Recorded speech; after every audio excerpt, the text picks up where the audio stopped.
First and Now is presented by World Vision Canada. Join the BC Lions at the Walk for Water event on October 5th at McLeod Stadium in Langley. Find out how you could win a 2026 road trip for two with the team by participating. Visit bclions.com/6K, that's the number 6, for more details. Who knows, you could win a road trip and maybe sit next to Nik Kowalski on the plane. It is Matt Baker alongside Kowalski and Bob Marjanovic. Fellas, back after a week off. How we doing? Reset? Good bye week? Yeah. Good. I think reset's a fair word, though. Yeah, absolutely. Yeah. Needed after that week 8 loss and took some time away, as many of our players did, and energy's been good this week. And it's nice to have a rematch with this Hamilton Tiger Cats team based off of what happened last Sunday in July there. So how about this one? Speaking of rest and relaxation, right? You think the players had R&R. Andrew Pearson goes to Defino with his girlfriend, right? Yep. And he is going to use the time to propose to her. Mm-hmm. So he's going to go for a walk along the beach, propose to her. He's got a photographer all lined up. He's telling me the story this afternoon. Yeah, I heard this. Yeah. It's like tsunami warning coming up on the phone, right? So he phones the photographer. The photographer's like, "Oh, you should be fine. It's not till 11:30 tonight. You got like a 3-hour window." So he convinced his girlfriend to go for a walk along the beach despite a tsunami warning, and obviously dropped to the knee, did the deed, and congratulations to Andrew and his now fiance. So yeah, you talk about nervous. I mean, it's nervous enough proposing. Never mind, you have to deal with the tsunami warning too. I mean, that's a double whammy. Yeah, well, part 2 of that too is there's a wildfire still ongoing in the Vancouver Island. That was another factor that you have to get back once you get to Tofino, right? And yeah, I was telling Pearson, I'm like, yeah, you had several disasters to go by, and that one unfortunately is still ongoing, but hopefully it gets under control soon. But yeah. Yeah, myself was up in the Okanagan, and there was a fire in Peachland before we got out of there. Thankfully, everything under control, and we encourage everyone to stay safe, take your time, drive carefully, because it can be hostile out there, that's for sure. But anyway, yeah, we talked about it. We've all been out at practice this week, and Moj, just expanding on this. Just your sense of the mindset and the attitude coming out of the players and the coaches, because you wouldn't know it's a 3-5 team. Guys are quietly confident, I think. No, and the Lions were the last team to have a bye in the CFL. So everyone else, some teams have had 2 already. Then the Lions experiencing their first bye week. But it goes back to what we've talked about in the past, and that is it's about the process with Buck Pierce. It's about establishing habits, paying attention to details, focus, you name it, and doing it on a repetitive basis during practice. And eventually you hope that it will eventually transfer over into games. So, everyone's got a great mindset moving forward. I mean, this is a team with a lot of talent. Don't kid yourself. There's a lot of talent on this team, and has it played to the best of its abilities thus far? I would humbly suggest that 3-5 it hasn't.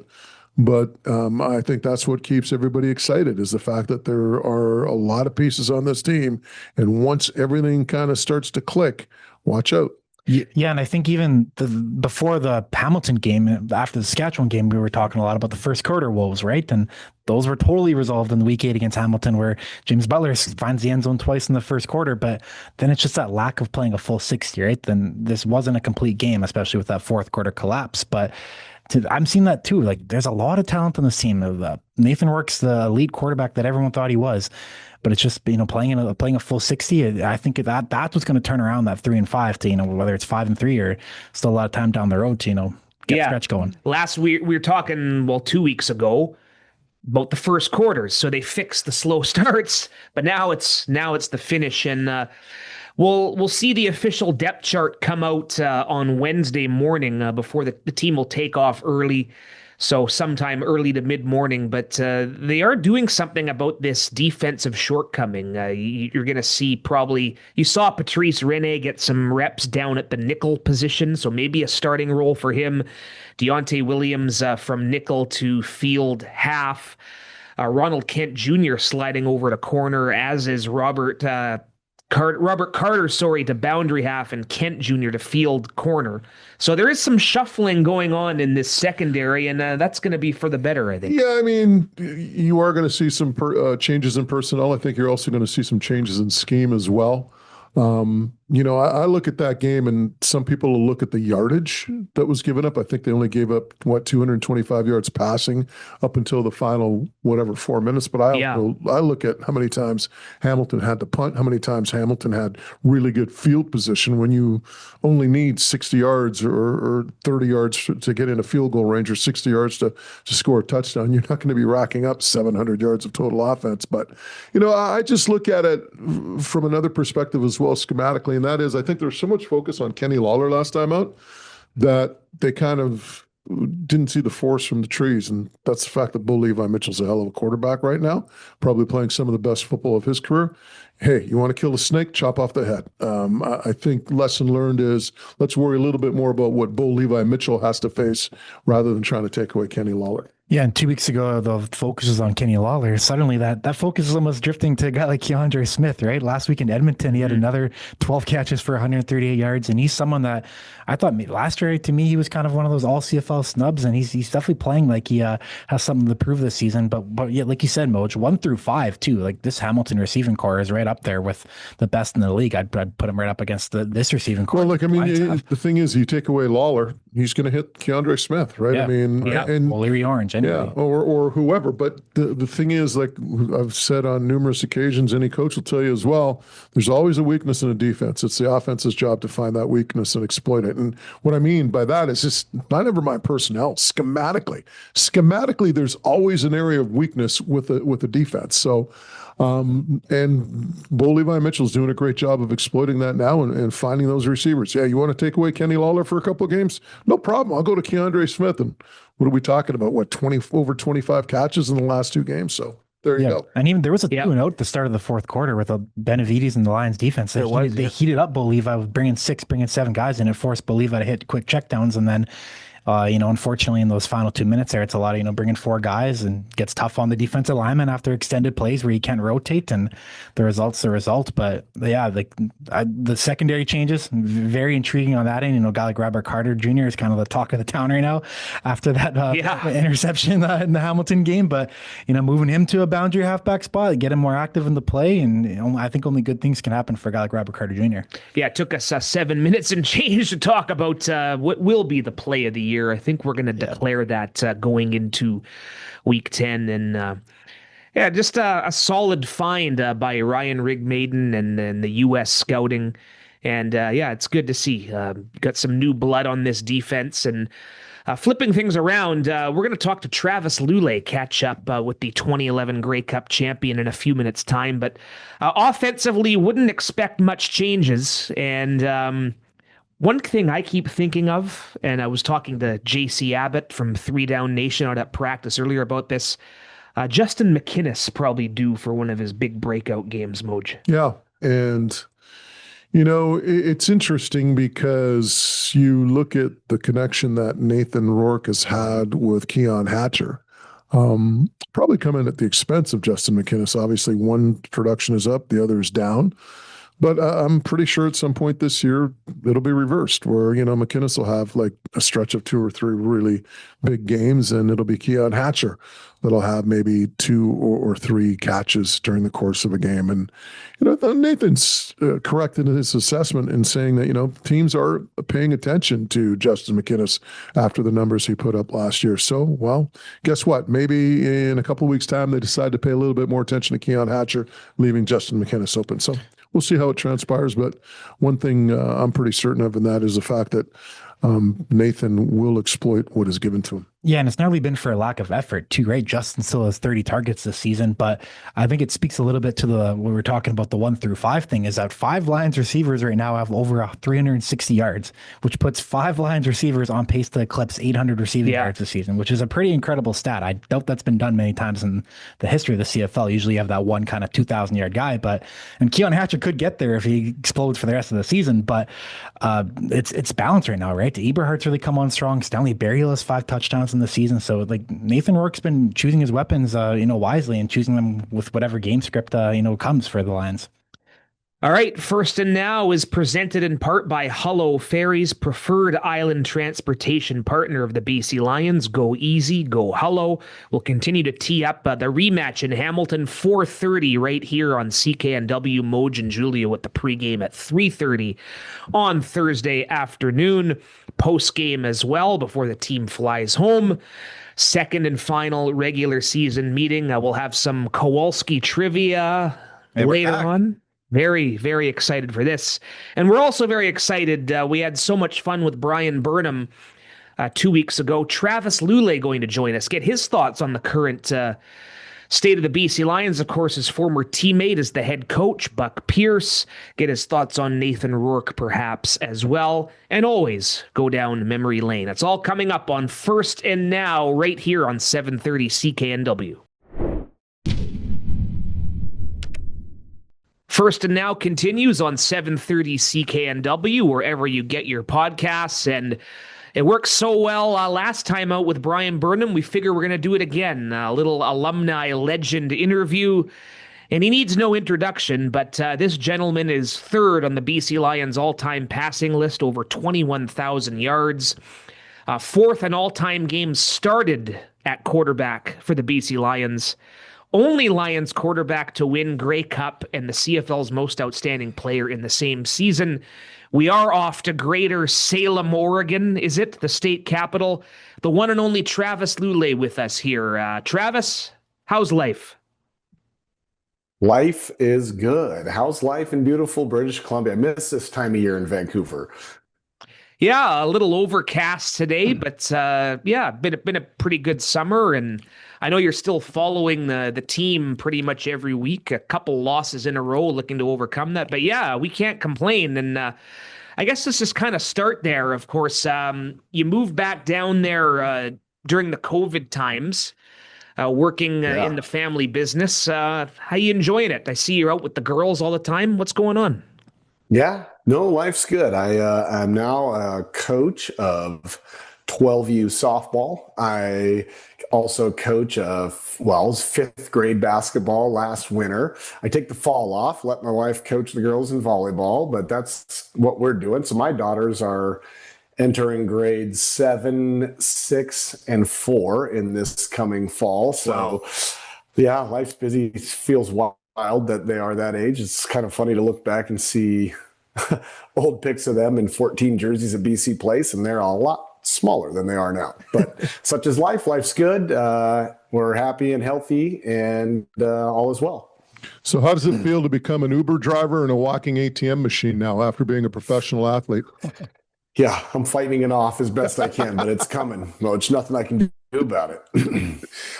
So what's keeping you busy away from the field? I mean, I know the last time I think we talked to was you're working financial planning. You still doing that?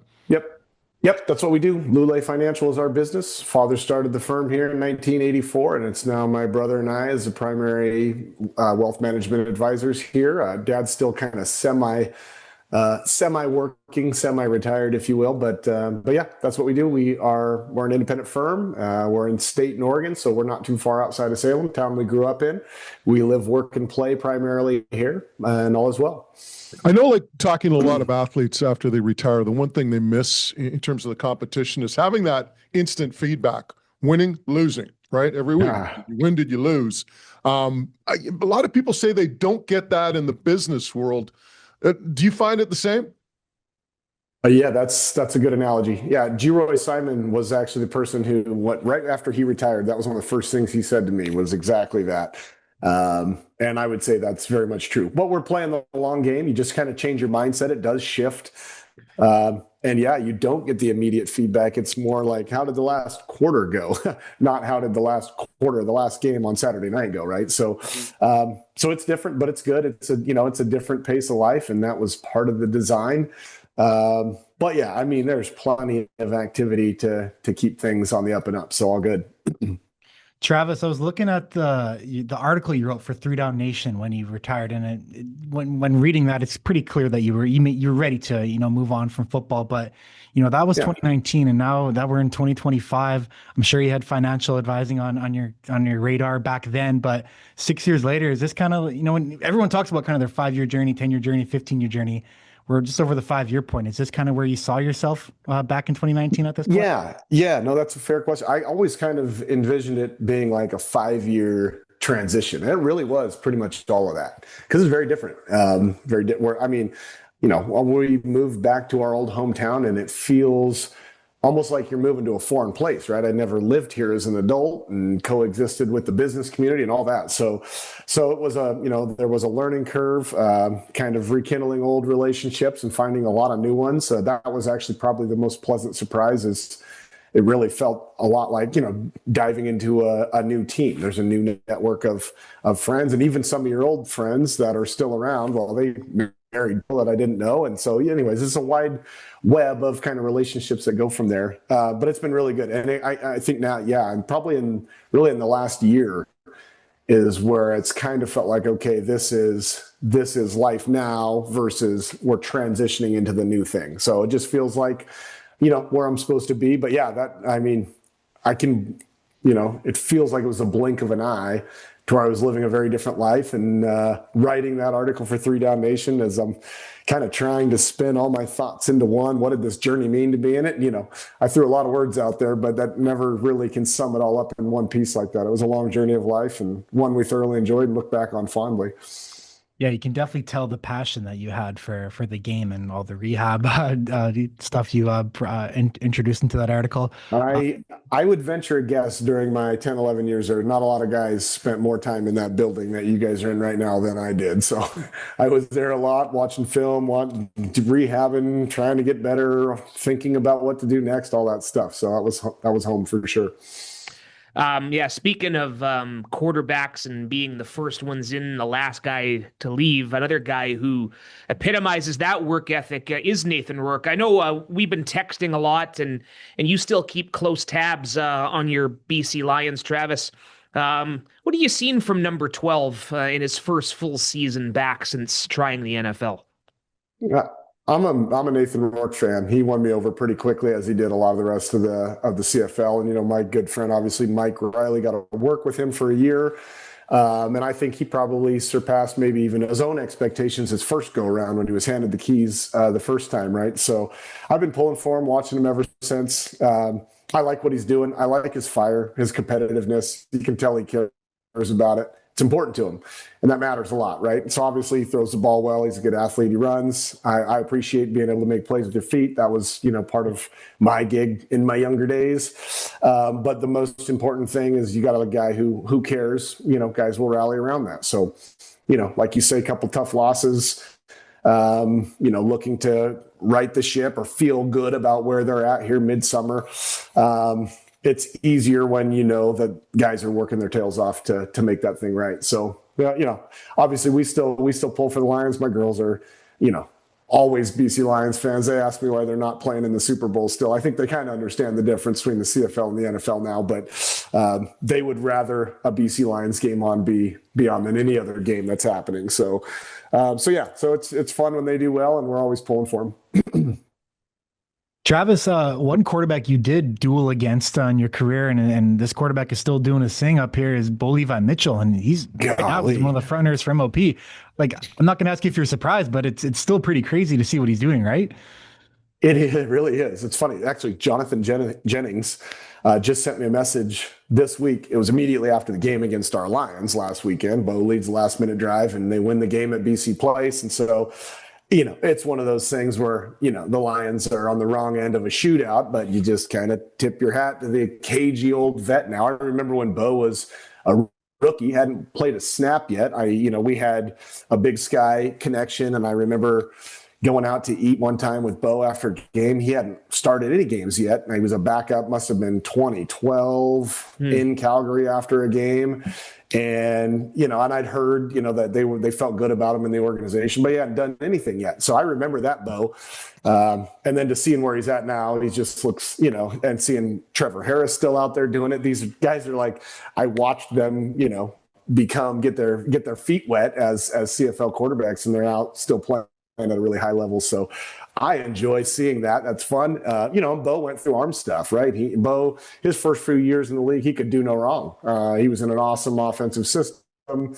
Him and Dave Dickinson were just a well-oiled machine.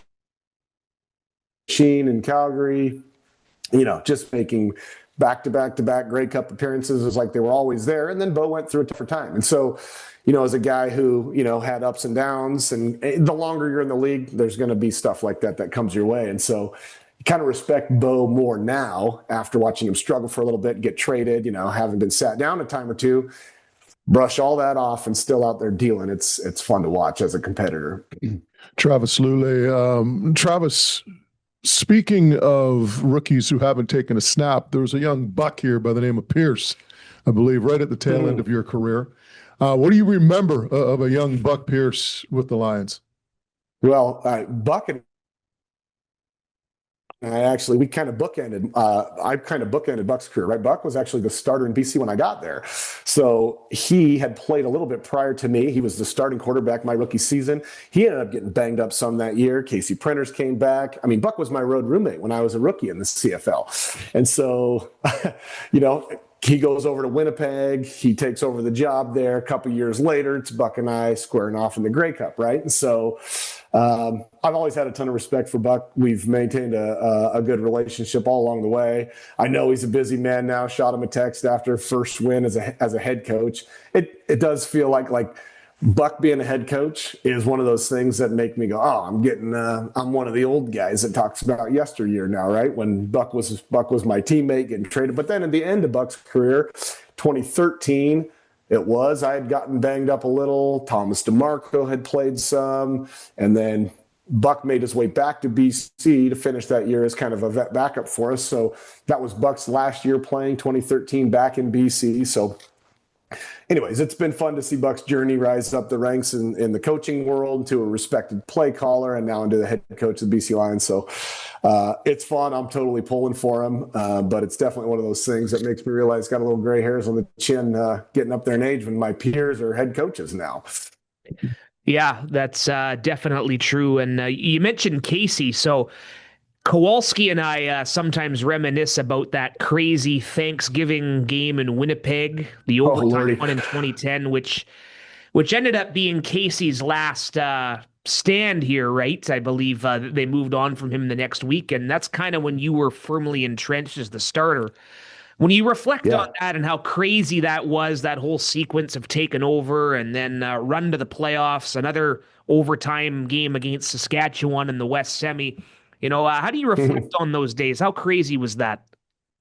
It is, in hindsight, you kind of start to think more about it. When you're caught up in it, you're just doing everything you can to stay afloat and make a name for yourself and do right by your teammates and all that stuff, right? But in hindsight, that's a lot of movement that happened those first couple of years, especially of my tenure with the Lions in 9 and 10, and that led into the 2011 season that ultimately was a awesome championship season in our home building and all that. But it was pretty chaotic. I mean, I remember Buck and I, Buck had played with Casey prior. Casey had gone back down to the NFL, I think, and come back. And so when Casey came back in 2009, after Buck got banged up, then I played a little bit. I got inserted into the lineup before Casey that year, and then I got hurt in Winnipeg. So now Buck is hurt. I'm hurt. We won a come from behind game in Winnipeg, really my first significant playing time in regular season CFL game. Nobody really knew, but I got hurt right at the very end of the game. I separated my C joint, so I couldn't play that next week. Casey got inserted in the lineup. Casey found a little bit of that old magic, and then, we went into 2010 with Casey being the starter, Buck moving on. And so I remember Buck looking at me going, oh man, look at us. We're all banged up, and now we'll open the door for Casey. What's this going to mean? Buck goes over to Winnipeg, right?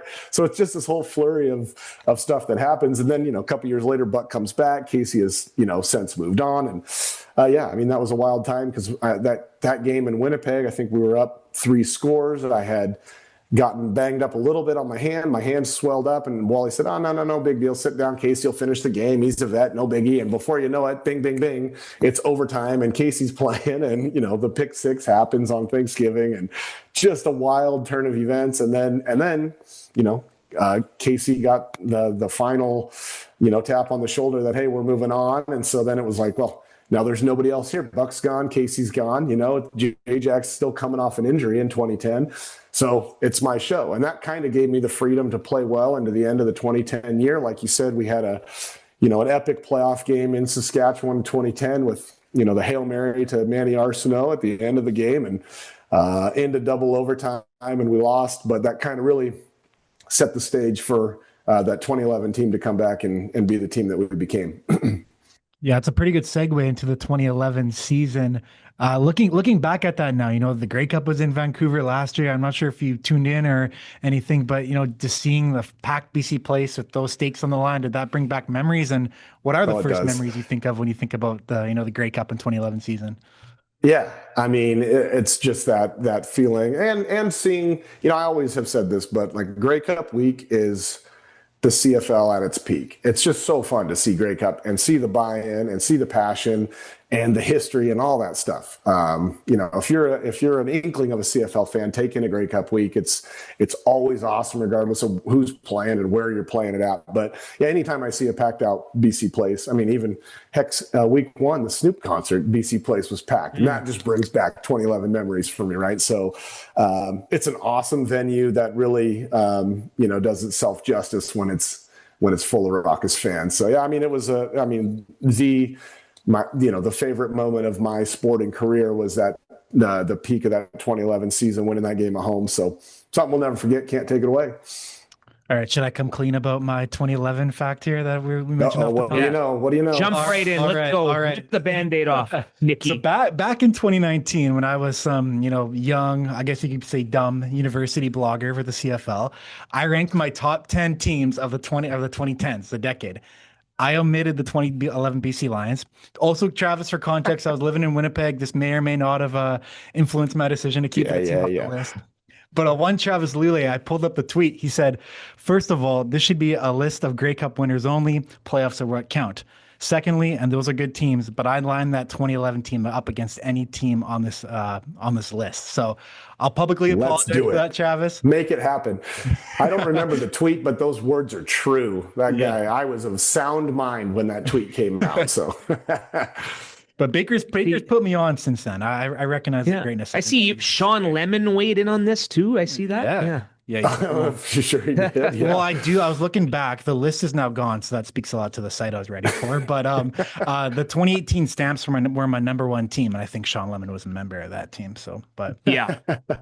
Yeah, so he's probably lesson learned. Travis, when you look back, is there any part of you that wishes that there were more Grey Cups? And whether it was the team's performance, your injuries, all of it. I mean, had you stayed healthy, I think there probably might have been a couple more in there as well. Yeah, well, I mean, sure. Yeah, I mean, it was fun, and you always, I've said this before. Oftentimes people go, "Oh, that." The desire to win oftentimes comes from not having done it yet, right? Like I'm so motivated to win. But for me, when we won, I was like, that finally felt like justification, validation of all the work, time, energy, effort spent. This is what it is supposed to feel like. So for me, I wanted to taste that again in a big way. That was often motivation for me coming off of injuries. It's like, hey, let's find a way to get back to that point. And it just never happened. And so playing the what if game is a dangerous game because you can get to weird places where your brain will go there, right? But obviously that was such a sweet feeling, awesome accomplishment with a group that, yeah, I mean, you wish you could have done that every other year, but that's not reality. And that's life. And that's what makes it sweeter when you do get the opportunity to enjoy those moments. So in a way, it kind of makes it even more special. Didn't really know, how great it was in that moment because, you're young and you're confident and we're like, hey, we're going to get back here. We're going to be knocking on this door for years to come. I think I was 27, I turned 27, 28 that year. So in my mind, I'm healthy. I'm doing my thing.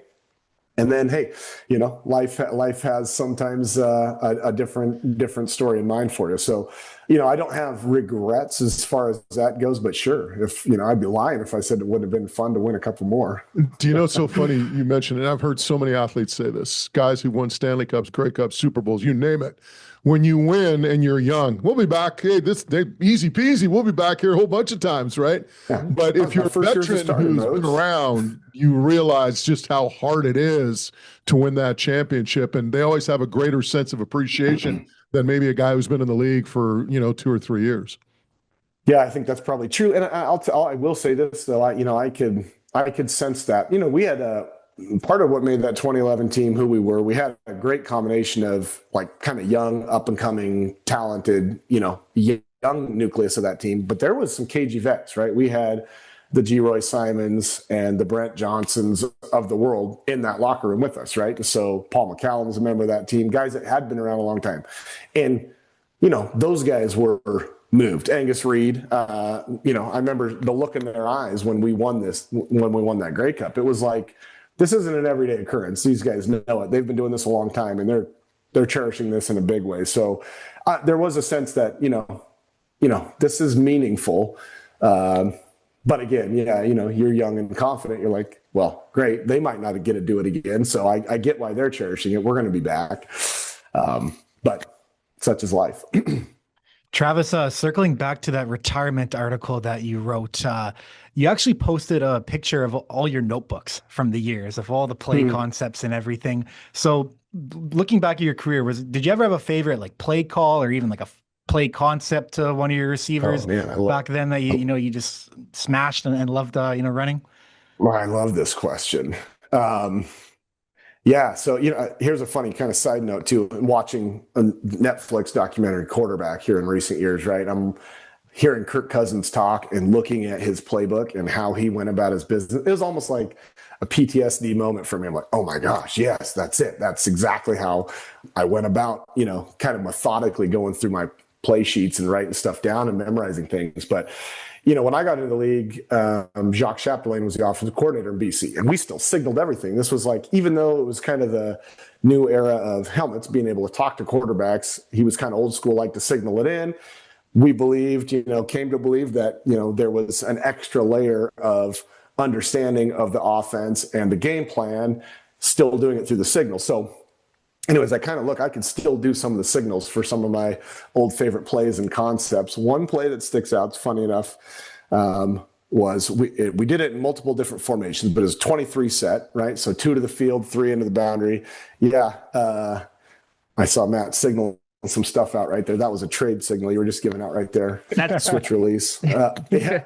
Those are my play calls. Actually, yeah, I remember it was a deuce flip week. 63 crow switch was the first CFL touchdown I threw in a preseason game. I threw it to, unbeknownst to me at the time, was Lyle Green was a fullback, but he was just out there playing with me. I'm a rookie. I hardly know who's on this team. I'm playing for my football life here, right? I got 2.5 minutes to keep my football career alive. I got to throw this touchdown. I don't care who's out there, right? I'm going to put it on his chest. And I stuck it between the 2 and the 8. We're in Calgary. Pretty meaningless touchdown in the world of CFL football. But to me, that probably is the reason my career got extended. So 63 crow switch, threw a number of touchdowns on that play afterwards, threw a touchdown to Andrew Harris, took the flat in a game against Edmonton in the West, would have been the West final in the 2011 Grey Cup run. So there were meaningful touchdowns that came off of that, deuce week, 63 crow switch play call down the red zone. Always was on my play red zone call sheet after that. Awesome. Yeah, we'll have to let Buck and Nathan know about this. Buck would know. Buck would know exactly how to read crow switch out. Yeah, Buck knows it. Yeah. Use that influence for sure. Hey, this has been great. Long overdue to catch up here. We won't wait as long next time, and please let us know when you're coming back up for a game there, Travis. The doors. I know it. Got to make it happen, boys. I appreciate that. And just, this is a funny little side note, but I had to stop by the grocery store today, grab a quick bite to eat. My uncle showed up. My uncle wearing a black and orange BC Lions polo in State, Oregon at Safeway. So the Lions are well represented here in town still. So appreciate you guys. That's great. Hey, thanks for this, and all the best to the family, and we'll see you soon. All right, man. Appreciate you. Cheers. Thanks, Travis. Thanks, Travis Lulay joining us here on First and Now. Back to look ahead to Hamilton after this.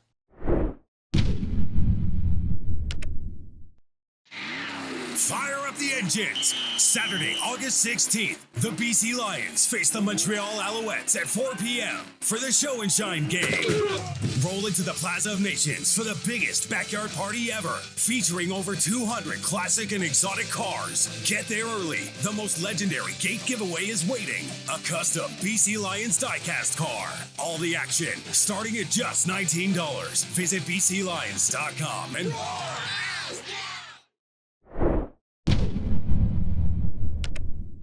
always a pleasure catching up with Travis Lulay, and glad he's doing well, being a full-time dad and a full-time financial advisor. Lions, Tiger Cats, Thursday again right here on CKNW. It is First and Now, presented by World Vision Canada. BC Lions join us at the Walk for Water event at McLeod Stadium, Langley, October 5th. Could win a trip for two with the team in 2026 by participating. BCLions.com/6K for details. Some pretty entertaining games on a week where the Lions weren't playing. We've talked about the Tiger Cats. They pull one out again late in Edmonton. That Winnipeg-Toronto game was something. Touchdowns on defense, touchdowns on special teams. You had a couple of crazy interceptions. But the Bombers find a way to get it done against a Toronto team that seems like they're improving, Moj. Yeah, even with Nick Arbuckle at quarterback, I mean, everyone's kind of waiting to see what happens with Chad Kelly, but Arbuckle's put up some decent numbers in some games, and that game right there, 40-31 Winnipeg, was a rather entertaining game that Winnipeg had a chance to win. You know, Hamilton, I mean, they're on a roll as well, but I'm taking Hamilton with a grain of salt. I mean, all due respect to the folks out there in Tiger Catville, and you know, whether it's our good buddy Bubba and that whole crew. Bubba O'Neill, yeah. They're like, you know, planning the parade route already. Well, hold on a second here. You beat Ottawa twice. You beat a Chad Kelly-less Argo team. You came back against the Lions, and who knows how that game fares if they actually call an offside. And then even the game against Edmonton, Keon Julian Grant, touchdown, game over, Edmonton wins. Yes. Right, and all of a sudden now you're looking at that game, if you're a Tiger Cat fan, going, I can't believe we lost to Edmonton. Well, guess what? He dropped it, so you win the football game. It's a very fine line. I still want to see it. I mean, we've seen what they've done against Saskatchewan. We've seen what they did against Calgary. They didn't fare too well. I think a 6-2 record right now. They're a good team. I don't think they're a 6-2 team. I mean, I shouldn't rephrase that. Let me rephrase that, because you are what your record says you are. So they are a 6-2 team, but they're not a 6-2 team that inspires a lot of confidence with me. All comes down to those 4 or 5 plays a game, like you talk about, right? And give them credit. Yeah. They're finding ways to make those plays, but at the same time, I'm just looking if this is sustainable, and I don't think it is. Nikki, Calgary Stampeders look like they're going to get Vernon Adams Jr. back. They play Winnipeg for a third time already. This one back in Calgary as the Stamps look for a sweep. And that's probably a good thing. Don't want to disrespect PJ Walker or anyone else. And they had some other injuries, but they had a bit of a rough go there in Ottawa. Yeah, well, I think they're just hurting the wrong areas right now, too, right? It wasn't just Vern Adams Jr. that missed last Thursday, but Damian Alford, Reggie Begelton's been out, Jalen Philpott. I'm bound to do that over the time here, but There's your mulligan, yeah. Yeah, Jalen Philpott was out, and even a guy like Adrian Green, who I was going through some statistics over the bye week, and I was having trouble finding a more worthy candidate for the most outstanding defensive player in the West than Adrian Green this season, based off his numbers. Four picks, touchdown, really lockdown coverage. So they were hurting the wrong areas, but massive game for them this week when they host Winnipeg. I know they already have the season series over the Winnipeg Blue Bombers, but if you can separate yourselves by a couple games, and I think we're already, as with the Lions, we're looking at that too, right? Where Saskatchewan is 7-1, and that's going to be a massive hill to, try and catch them already at this point in the season. But, Calgary and Winnipeg are still teams in the West that are ahead of the Lions right now. And I don't know, do you want to tie in that game, or how do you want that whole to play out? I don't know if from a Lions perspective, we shall see, but the one thing I take away from Calgary, that Calgary game? I mean, losing 31-11 to Ottawa, right? Yep. It just tells you how important the quarterback position is in the game of football. And more so than, I mean, the only thing I think maybe comes close is a goalie in hockey. But talk about having an impact on your team in terms of not only schematically, but also the psyche of a team and that team's confidence. I mean, you go to a game and you believe in your quarterback, man, all the boats in the harbor are rising with the tide. The defense feels better. Special teams, you feel better. Offensively, your offense feels better.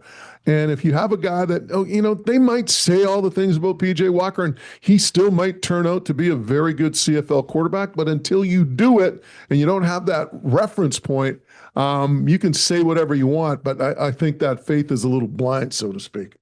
Absolutely. And you mentioned Saskatchewan quickly, 7-1, just a beat down against the Alouettes in Montreal. The Riders have a bye this week. And it's safe to say that Saskatchewan is the cream of the crop right now. Yeah, but still a long way to go, right? Absolutely. Yeah, half a season. I was thinking about this during the bye week too. When you look at the Stampeders were 5-1 on 1 point, and then obviously a Vernon Adams Jr. injury. Does that ring a bell to a team last season? Sadly, there's a lot of football to play. Is kind of the point I'm trying to get at. But I've just been enjoying like I think Willie Jefferson maybe had his best game of his season. Please. Oh, here we go. Here we go. I'm gonna go for a coffee. He took over that game. Yeah. Downs, 4 of them. He got stuck on the line of scrimmage. He jumped up and batted down a pass. Put the hands up. 6'10". Thank you. There's 2 plays. The sacks. I'll give you that. The sack strip fumble and that one knockdown where he was like 4 yards in the backfield. But don't tell me he's got what a great game. He gets stuck at the line of scrimmage. He jumps up because he's 6'10" and he bats down a pass. Yeah, 2 and out to 2 and out. The 2 and out to 2 and out. How about this? What about? I think the Argos have been pretty much must-watch football right now. I know not having Chad Kelly's hurt them in this season, and their offensive line's banged up. But love that defense. And Devontae Coxie, man, he's looked pretty unstoppable this year. And then Derek Sluka, I think, him and Robert Carter are dueling out most outstanding rookie right now in the early projections. But the Argos for me right now are they're for entertaining wise, they're must-watch football. Yeah, and the Lions will head to Toronto in 2 weeks, and too early to talk about maybe crossover or whatever, but these games against Toronto and Ottawa are going to be huge in the next month or so. So there you go. Do you want to add something? Or? I think Willie was dominant. A 2 notes and 2 and out. Well, got it done. I think it's a skill, and he would say that too. Yeah. But there you go. All right, first and now, the official BC Lions podcast is presented in part by Hello Ferries, preferred island transportation partner of the BC Lions. Go easy, go hello. Back and better than ever, we'll see. Kowalski's trivia next. Back on first and now, final segment. Tomorrow morning, the BC Lions will be in the air off to Hamilton. We like going to Hamilton. Mm-hmm. One of the best village, love it. That's where I'll see you at Pat Quinn's hometown.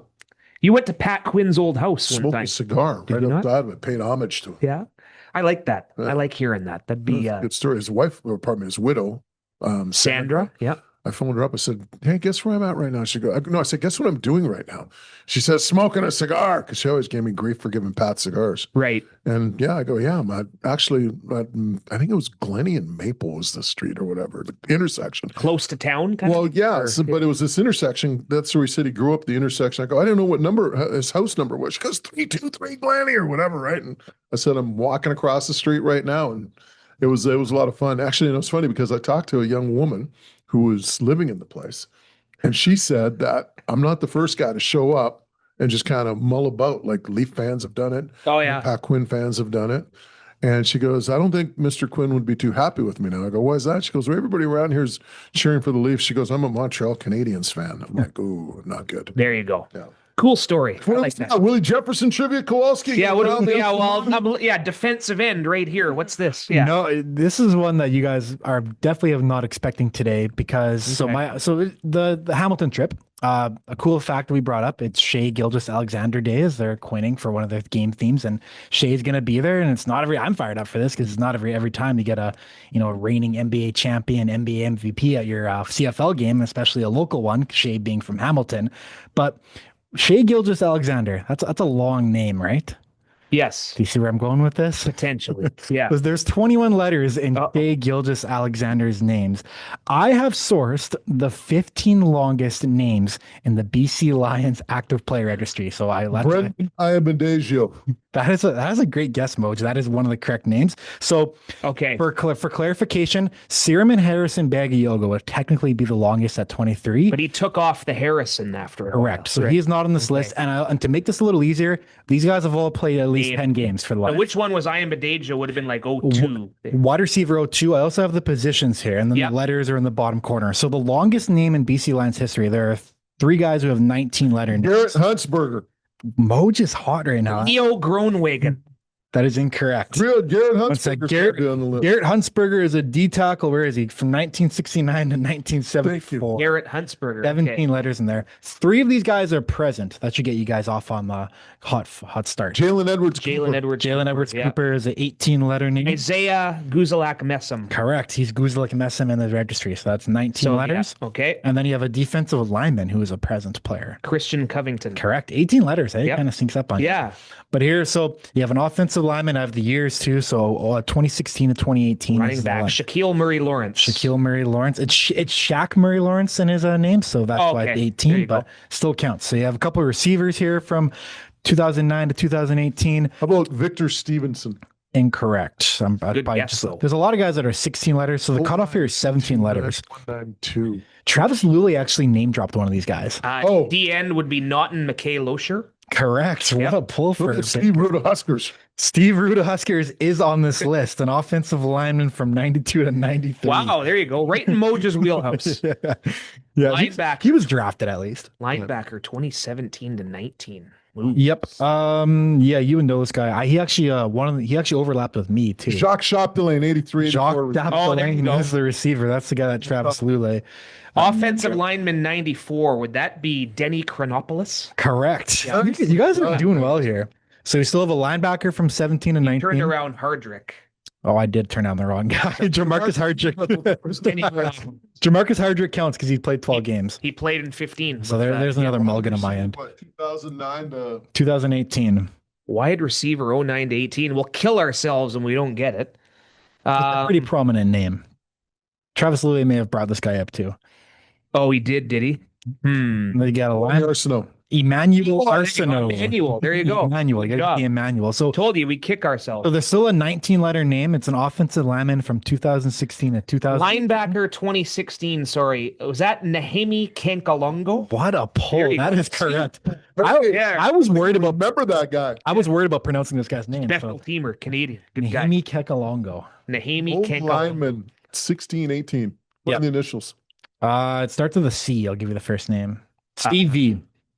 Charles Vaillancourt, first round pick. Charles Vaillancourt, yep. And so we just have a linebacker from 17 to 19, 17 letters. Another one of those hyphenated names. Jordan Herdman Reed. Herdman Reed. You guys cleared the board. Hey, we swept that thing. All right. Crushed Kowalski. Kowalski, we crushed it. That's a good one. But that's what the bye week. I had 2 weeks to prepare for this one, and that's it took us 3 minutes to figure out. That's the best idea I could come up with. I guarantee you guys are not expecting that today. So no, good job. I like this. You've upped yourself. You got to come up with another good one. So next week. So I was trying to relate it to basketball, and there's nothing there with Shea, but no, that's good. I like long names. That's the connection I made. All right, nicely done. And you're on assignment next week, I believe. Yes, right. No. Rumor has it though we've got Emmanuel Arsenault live on location next week at Boston Pizza. Talked to Manny today. So.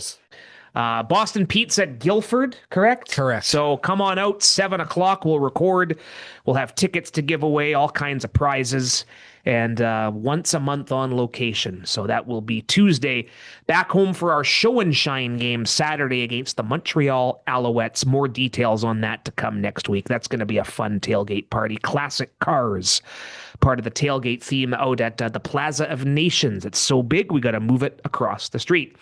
All right, MOJ, Nik, always a pleasure. Thanks to Travis Lulay for joining us. Our executive producer is Jordan Dowler-Coltman, doing a bang-up job as always. Hey, he would have been on the list. He would have been on the list. What is that? 22 letters? Next Something week, like that? employees. So. There we go. Okay, good. Lions Ticats Thursday here on CKNW pregame show at 3:30, and we'll talk next week from Boston Pizza on First and Nell. Okay, and for those listening on the podcast, as always, we have our special bonus for the week. We bring in Cameron Tucker from BCLC and PlayNow.com for a little between the lines, some intriguing ones to keep looking at here as the Lions get set to invade Hamilton for the rematch. Cam, first off, how you doing? I'm doing good, fellas. We hit one in the in the last game. We finally got the boost to hit, and yeah, it's always nice when a bet wins in the first quarter or the first half of a game. You gotta love those. James Butler, he was he was going in that game, and yeah, we finally got one here. So doing good. Looking to get back into week 10 now with another odds boost here this week. So intriguing matchup. Yes, we'll save the boost for last as always, but we'll start with the line. Lions enter this one as a 3.5 point underdog. As far as the money line goes, plus 150 to win the game. As of course, Hamilton red hot right now, 6 wins in a row. Let's expand on that. Yeah, so a little bit of breaking news on this segment is that the Lions actually were 4 point underdogs this morning. And just as we were texting back and forth, Matt, the line actually changed to plus 3.5 for the Lions. So a little bit of movement that way towards BC. And, we'll see where this line ends up before kickoff on Thursday. But it's an interesting one. Yeah, Hamilton right now is playing lights out. 6 wins in a row. Bo Levi Mitchell, which we'll talk about in a few minutes more, but he's also playing at a very high caliber right now, at an elite level for quarterback play. And Hamilton's rolling, but they're only 3.5 point favorites at home, which I thought was a little bit interesting. I thought it would be a little bit longer. But here the Lions are in a situation where, they should be, pretty motivated to go into Hamilton and get a win. The Lions right now, you don't want to go into the bye week on back-to-back losses. Unfortunately, that happened. And now you have the extra time to prepare for this Hamilton Tiger Cats offense to try to shut them down or at least limit them.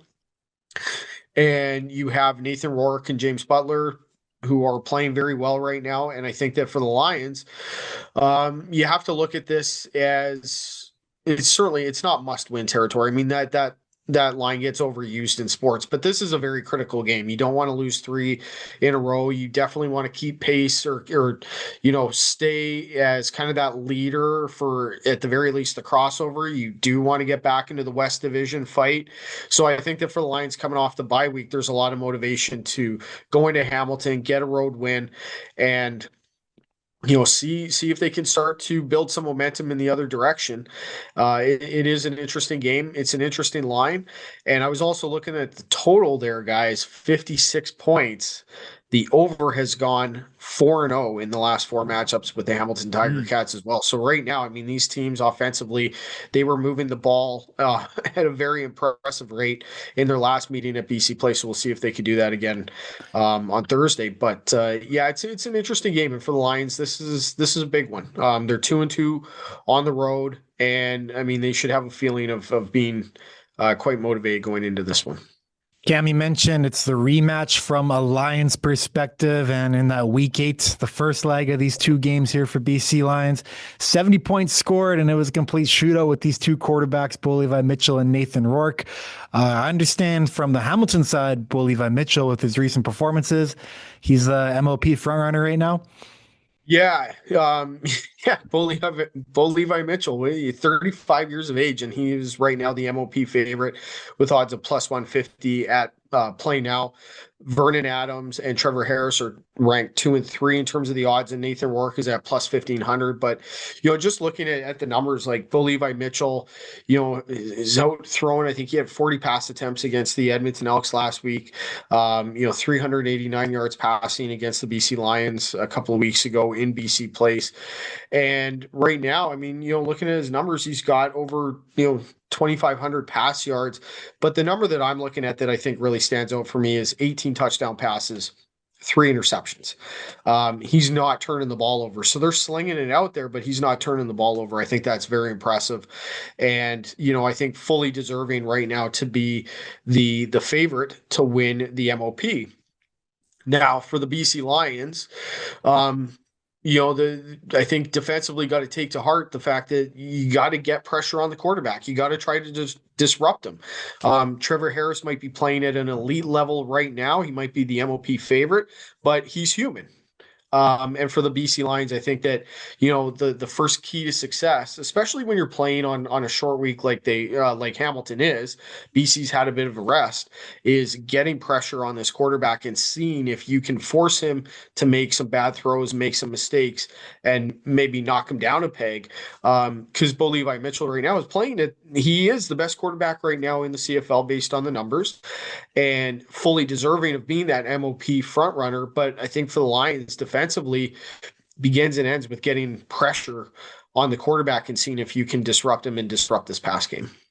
And finally, to wrap up our Between the Lions conversation, we're back to the drawing board with the bet boost. It's the what have you done for me lately kind of league in both industries. But what are we doing this week, Cam? Looking toward the Nathan Rourke, James Butler. What do you got?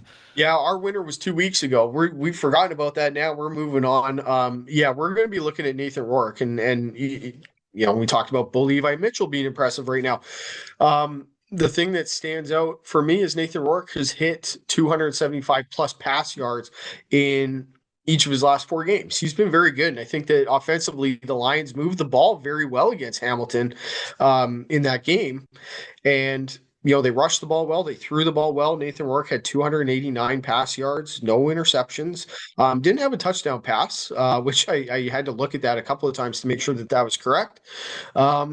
But he's moved the ball very effectively since coming back from his injury. So I think that we're probably going to look at Nathan Rourke pass yards and Nathan Rourke touchdown passes for our boost. Probably looking at about that 275 plus yard milestone in terms of pass yards, and probably look to add in a touchdown pass or 2 for that game as well. So we'll have that boost on site. We're probably looking at about Wednesday for that boost to go on.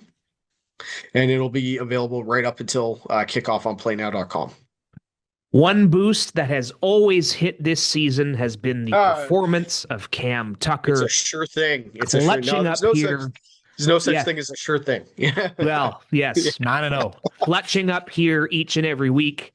And we'll do it again next week. We'll review your results of this week. Oh, yeah. We're feeling confident now that we got one here. We talked about this before kind of going on, that we've had some close calls and everything. And, that is the nature of betting on sports, is sometimes, you're going to look at something and it's going to be inches away, or it's going to be 1 or 2 plays that impact the nature of the bet. So, we've had some close calls, but James Butler, he got us over the finish line last week with a very impressive performance. So we're ready to roll into this week now. Between the Lines with Cam Tucker. We'll talk in a few days, sir. Yeah. Take care, guys. Thanks, Cam. Back next week on First and Now.